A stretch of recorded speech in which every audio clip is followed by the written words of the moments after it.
Yes, sorry. You're good, you're good. How have you kept your faith, relied on Christ during the times of trauma and difficulty, heartache in your lives, or helped your husband? I think you already started to answer the question, Kazi and Stephanie. Well, and to make God my God, not my husband. You know, that was a big turning point for me, that my husband is not God. You know, because early on in my marriage, he was God. You know, but I let God be God. You know, and to keep my focus on God, and that my husband, you know, he loves all of us, and he does the best he can. And you know, life is hard. Life is very hard, but you know, everything's going to be all right already. And it absolutely is amazing to me. Whenever we needed money for something, whatever, God always provided. You know, it just appeared. You know, and I go, oh God, I didn't know to look there. You know, I didn't know that was going to happen. And so, you know, just to have faith. You know, that God's taking care of all of us just for today, and all will be well. I think that like when I'm struggling with stuff, like asking other people to pray for me has been hugely helpful for me. I mean, there have been times where like I am absolutely positive that the only thing keeping me standing upright was everybody praying for me. Like, I mean, it's just, it makes like because there's, you know, when you're dealing with like really hard things, sometimes you don't have the like, I don't know, like not the wherewithal, but like whatever's the stuff to keep going. Like sometimes you just think you just can't do it anymore. Like it's just like I'm just gonna spend the day in bed and like wallow. But like with like a bunch of kids, you can't do that. And like, I mean, you know, so then like it's the, you know, having that community of prayer around you is like really helpful. That's true. And that's part of the spirituality that I wish I'd shared more. Like somehow I got it. No, you did, but the other two didn't. You guys all know about the Walsingham Prayer Warrior email list? Okay. How to get on it? Irma Murray or no? Yeah, is there anyone who does it? I don't even know who does it. There's Beseech Heaven? It's called Beseech Heaven. Yes, Irma Murray runs Beseech Heaven. Okay, so it's called Beseech Heaven, and you send an email to. I can give it to her so she can disseminate. Yeah, and then you'll be on the list, and then they'll send out an email. It's not that often, maybe. Sometimes there's a lot of them. Yeah, I would say maybe like 2 to 3 times a week. Sometimes every day, but usually 2 to 3 times a week. You just send your prayer request to her, and then she'll send it out to everyone, but she sends it out with an actual prayer. So for instance, when my sister died, that was like what I did immediately. I went on to the Beseech Heaven, and it said, when my sister died, we would like prayers for her and for my parents. And then they send that out, and it says like from Colleen Block, you know, and then they quote what you said, and then she'll write something like this beautiful prayer. I don't know if she finds prayers sometimes. Sometimes she writes them herself, and then she'll add all the things you asked to pray for. You know, please pray for the soul of her sister, and please pray for her parents. And then she'll be like, please add, you know, Colleen Block's family to your rosary or something at the end. So if you get the Beseech Heaven prayer email, you can just read it. You don't have to like think about praying for the person or you might remember to put them in your rosary. But if you just like read the email and read the prayer, then you're kind of done. You've done it, you know what I mean? So it's a really beautiful ministry that she does. So yeah, and anyone can send. Why is that in the bulletin? Yeah, I don't know. I mean, Does Irma Murray even still go to Walsingham? Yeah. I think we it's need these her. Old things that people always knew about, that they just assume that the 50% more people who are now at Walsingham know about. Or maybe more than 50%, I don't know. So that's awesome. We need her back. You know, she started Holy House. They had everybody's picture in it, and everybody's name, and number, and email address. That's how small the parish was. A little tiny book that was like this skinny, and it had everybody's picture and name and email address in it. It We need to have that back. So I have a friend who gives everybody like an hour. Like if she knows that you are like if she knows that you're struggling with something, like she'll be like, okay, I have an opening Mondays at 3, and then like you get that hour, like, and you know, she's not like sitting there like praying for an hour, you know, she's just like, I mean, those like little daily sacrifices that, I mean, as moms we have constantly, like, I would really like to finish this cookie, but okay, here you go, I'm picking this up for my friend Michelle, you know. You know, and so those like little daily sacrifices, in that, all those sacrifices in that hour, like she gives to whoever is needing prayers in that hour. I really love that. I like, yeah. A little book is nice too. A friend of ours we knew. Is that Wendy? Yeah. Yeah, so I'll say this, and she said she even puts like a reminder on her phone, like an alarm. Be like, Yeah. oh, this is for so and so right now. For the next Yeah. hour. Yeah, I mean, it's really But there's beautiful. something about when you ask somebody, oh, will you pray for me? And then they're like, hold on. And they take out a book and they write it down. And they're like, this person is going to pray for me. That says something. Even if they don't, just the fact that they wrote it down in front of you is like very touching, you know. Let's stay on the topic of prayer. How do you, or have you, incorporated prayer in your family life? What's been successful? I would say the one thing that our family has done that's been consistent throughout all the last 19 years was night prayer every night before they go to bed. So my husband's pretty insistent about a bedtime and a night. Now it's gotten later. It used to be like 7:45. Now it's like 8:45 because of our teenagers and 9 o'clock ish. But we all come together at night and say night prayer. So we light a candle. We turn off all the lights. We have a few like icons, and then we have this just sort of set prayers that we always do. They change a little bit with the seasons, like during Lent. We always say the antiphon, whatever the antiphon is at the time, we sing that. There's a lot of singing. It was saying something about how do you include all of the children of the wide range of ages. So I think the singing helps. We have different songs that we've sung. Different things that my husband has incorporated that he wants them to learn. So like he wanted to know the Magnificat in Latin, so he started singing that. And then pretty soon after a year, they all know the Magnificat in Latin. So those things where you keep adding things or taking things away. So, and there's like a sort of a pattern, you know, that the kids all know. So I think that's always worked. We've done different things with the rosary. That's been our hardest for a long time. Just recently, it's been harder to do it. We had Saturday night family rosary, and for a long time we did every night. But then that's just gotten crazy with teenagers and stuff going on. So, but Saturday night we always try to do Saturday night rosary. Those are the two main things. We say the Angelus every night now. It's really short, because by the time the end of the day, when we get upstairs, both of us are just. Isaac used to There's been times do when I get one Hail Mary. I think if you can get all the kids together and pray one time during the day.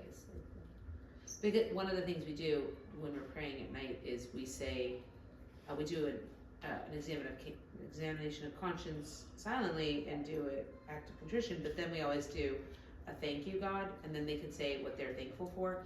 And that kind of helps you to know what they did during the day and just like share a little bit. We try not to do too much though. Some kids go like too long. You know, so. Well, and Michael, like, he'll ask the kids if they have any specific prayer intentions, and that also the That kids also will tells really you what's get happening. into. Yeah, Right. we'll get really like salient details, and then about their kid lives, but then sometimes it's like, oh, okay. Yeah. Everybody has Thank to. you for a good breakfast. Thank you for a good lunch. Thank you for a good dinner. Thank you for ice cream. Stop with the food. I love it that all of us, we take up 2 pews. Y'all take up 2 pews on Saturday mornings at 8 o'clock. I get there at 7:30 and save a pew, and they get there at 7:30 for the rosary also to save a pew. And, you know, so as us as a big family, you know, there are 11 of us that are there. on Sunday morning. And I'm praying for the other ones to come join us sometime, but that's where I have to leave room for the Holy Spirit. Yeah, that's another one, always going to mass together. Yeah. Cause I think that's a big thing that's a temptation to be like, well, some of us can go right now and some of us can go later and maybe we can leave the kids at home, the littlest ones at home and yeah, I think if we're really trying to. Suffer the little children. There's a really good, I don't think it's a book, I think it's an essay by Maria von Trapp about keeping holy the Sabbath day. It's really good. You can find it online. It's by Maria von Trapp. And she talks about how they were already doing Mass on Sunday and they were already, of course, not working. But then they decided to really keep holy the Sabbath day and all the things they added to make Sunday really a Sabbath day, like really a special day. And yeah, I think that's. And one of the things that Michelle and Mike are doing is they go and pick up her brother, my son's 2 children, and they bring them to church on Sunday mornings. And so you will see us with 2 extra ones. That's why I have 4 kids, 4 very small. Yeah. Not all ours. They're not all mine. Well, we're kind of hoping that, my son's kids are 1 and 3. So as they get older and they start participating in the Sunday school activities, that maybe my son and his wife will start coming to church. And They'll have to come to their first communion. I mean. yeah, that's what we're praying for that. Lots of prayers for that. Yeah. But it is work to go to Mass and especially at Walsingham, I hear so many other people who don't go to Walsingham will be like, we tried it, but it's just so long. And I'm like, well, that's what Sunday is for, right? Like, why are we? The whole day is for God, so why not take some of it and give it to Him, back to Him? So, yeah, I think we need to. You're really not supposed to be busy that day. Like, really carving out that day for your family, I think would be is a good thing to do. I think that's the perfect lead into our questions on family culture. Oh, yeah. Because really it sounds like a part of all 4 of your family culture is attending Mass together as a family on Sunday as this extended family, Right. and prioritizing it. Our questions are not quite as deep, but just as important. Kazi, you talked about having to take Michelle out of school. What would you advise a parent who feels like they're stuck with one schooling option and it may not be the best, and how do they discern what God is calling them to if they're not satisfied with the one option that they have? Follow your gut. If something's not right, follow your gut and pray about it and say, okay, God, where do you want us? This is not working for us. Where do you want us? And start knocking on doors and ask questions. Where are we supposed to be? What are we supposed to be doing? I totally support Michelle with the homeschooling. I wish that had been available and I knew more about it at that time. I'm not sure I would have been a very good homeschooling mom. I don't know. Well, I love teaching the needlepoint. That was not on my bucket list. I've been doing it for a couple of years now, and I love it. It absolutely feeds my soul. But you just follow your gut. I wish, over the years there, I knew things were wrong, but I'm one of my character defects is that I'm too trusting. I expect other people to be doing the right thing, and that's a mistake. And I wish that I had followed my gut. The veil of denial can be very thick sometimes because you think, God, really? But I wish I'd done things sooner. But our oldest, he was at a traditional, sitting down in a desk all day long school, and that was great, and it was fine for him up until 3rd grade, and he started just having a lot of problems, and we made it to October. No, it was right before that. It was September. It was we pulled him. Well, so we made it to September, and like we were having meetings with the principal and meetings with his teacher, and I mean, and there was just so anyway, we had one meeting with the teacher and the principal where I was like, well, you know what, he's not going to be here on Monday. I was like, you know, I don't know what we're going to do. But he's not, and you know, and Mike and I had talked a little bit about me quitting my job and starting homeschooling then, and I was like, well, I guess maybe this is God's telling me it is time for you to quit your job now, and like, but then like we pulled him, and then somebody was like, hey, like there's this school that just opened up, it's only been open 2 years, this is its 3rd year, it's called Western Academy, like, I think your son might be a good fit for it. Like, you should go just check it out. And so we like scheduled an appointment, and we like showed up, and we met with Mr. Carroll, and we like literally the second we pulled in to the drive, we were like, what is this place, and how soon can Eden start? And then, you know, I mean, all the kind of, but like we just trusted our gut. Like we left that, you know, we went into that appointment and left having no plan, just our son was not going to school anymore, and then all the like good fruits that came from that, I mean, have been huge. Yeah, that was a good move. It was a great move. Yeah, it was a great move. When you called me and said you were going to do that, I said, I've never heard of that school. Nobody had. But you said, Mom, this is what we're going to do, and I said, okay. So you pulled your kids out of school, or they were never in school? So how did you discern that? See, you're looking for intelligent, thoughtful. I'm sure you were, you just don't remember. No, I do remember. So we'd actually looked, Isaac was ready for school. He wanted to learn. But he was young. His birthday was in October, and I guess he was, I don't remember how, for some reason, he wasn't ready for kindergarten because he didn't already know his alphabet. And I thought that's what school was for. You didn't teach him that. Before they go to school, you must teach them all. And so I said to Stephen, who's an educator, college professor, let's homeschool him. I don't think I even used that word because there was no such thing. Nobody was doing it. We didn't know anybody who had done it. It was a total lark on my part. And he's a wise man. He only argued with me so long, and it was like, all right, look, you call your godmother. My godmother is also a college professor.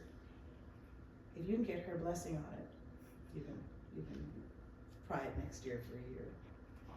Figured out how badly could I mess up kindergarten. and so I knew I was doing something stupid, but I was motivated. So I called her up after being on my knees in the kitchen saying, oh, please don't make her laugh at me. She can tell me not to do it, but I just, And her response was, oh my dear, how would you do anything else? And I hadn't realized that she didn't have children. She was married, but she didn't have children. But she was part of the first, so this would have been like the early 80s, and all the sex ed was coming into the public schools and into the Catholic schools. Of course, it didn't bother me because I figured I'd had sex ed. We learned about the birds and the bees. We learned about the biology of the birds and the bees. I thought everybody knew about the biology of the birds and the bees. But that wasn't what was going on, and they knew it because they had friends who were involved in it, and their friends were all philosophy professors and professional people. So they had started this co-op for the group of kids, and so they were the first Catholic homeschooling pioneers of the time. And so I had the go ahead to do whatever I was going to do. And so I taught them how to read the first month, and then there was nothing more to do for the rest of the year. My mom kind of had that. That's not how exactly, but what you said about them telling you, they don't know their ABCs. So I'm the fourth, and there's of 8, and there's 3 older than me, and they were in Catholic school. And my mom tried to put me into first grade. I think I have a September birthday. And they're like, oh no, they'll cut off September 1st. She's only 5. She can't. And my mom was like, she can already read. Isn't that what you're teaching her in first grade? And they're like, no. And just the bureaucratic ridiculousness of it made her mad. And this is my mom. And so she's like, well, I'm just going to take everybody out then. So she took everybody out and started homeschooling us just because they wouldn't let me into first grade. And so it was kind of a rebellious act on her part, but that's how she discerned. But I think she kind of saw kind of like what Kazi was saying was that if you see somebody's being isn't being rational, and they don't have what's best for your children in mind, then you know it's going to follow the rest of the school year and all of their policies. If they have to follow a dumb rule, and then they're going to do that with other things too. And I think that she just sort of foresaw that, and so that's why she just started homeschooling everybody. But it's I want to come back to something that you